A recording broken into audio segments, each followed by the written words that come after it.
বিদায় নিয়ে বিবিরাও যাইতেছেন, আইয়ুব নবী কান্না করেন, ও দয়ার মালিক,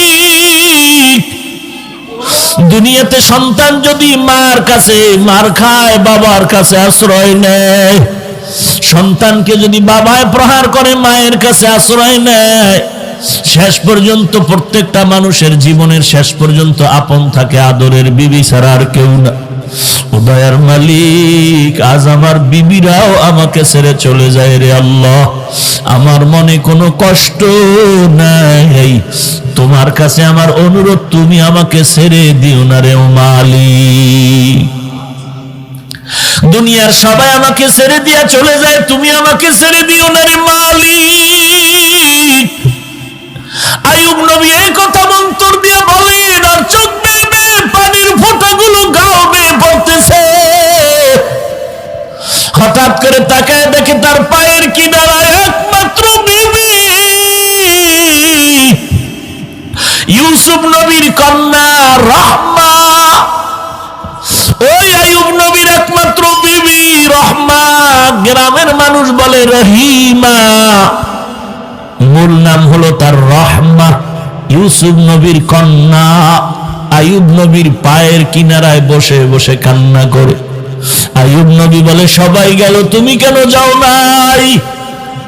রহমা নবীর বিবি পা জড়ায় কান্না করে আর বলেন, ও পয়গম্বর, আমার বাবা ইউসুফের কন্যা আমি, কিন্তু আমার তো কোনো পুঁজি নাই। হাসরের ময়দান হবে ভয়ঙ্কর, সূর্যটা মাথার উপরে নেমে আসবে, সূর্যের তাপে জমিন হয়ে যাবে তামা,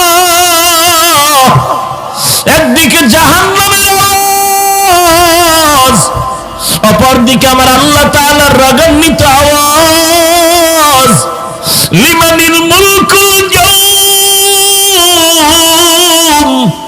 লিল্লাহিল ওয়াহিদিল কাহ্হার।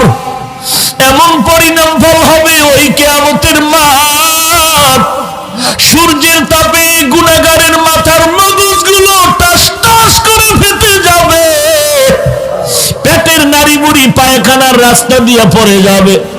ওই কিয়ামতের ময়দানে আসামির কাঠগড়ায় যদি আমাকে আল্লাহ ডাক দিয়া বলে, রে রহমা, কি নিয়ে আসছো?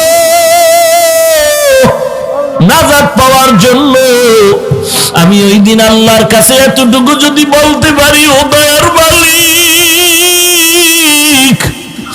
নাজাতের কোনো পুঁজি আমার নাই, তবে আমি তোমার আদরের নবী আইয়ুব নবীর একজন স্ত্রী, আল্লাহ নবীর উপরে দয়ার নজরে তাকাইবেন, আর আল্লাহ হয়তো আমাকেও তার বিনিময়ে মাফ করে দিতে পারে।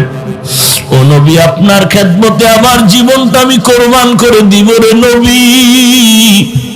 এরে পর্দার আড়ালের মা, তুমিও মা, আইয়ুব নবীর বিবি রহমাও একজন মা। ওরে খাজা মঈনুদ্দিনের মা, ও মা, তুমিও মা। মুজাদ্দিদ আল ফিসানির মা, ও মা, তুমিও মা।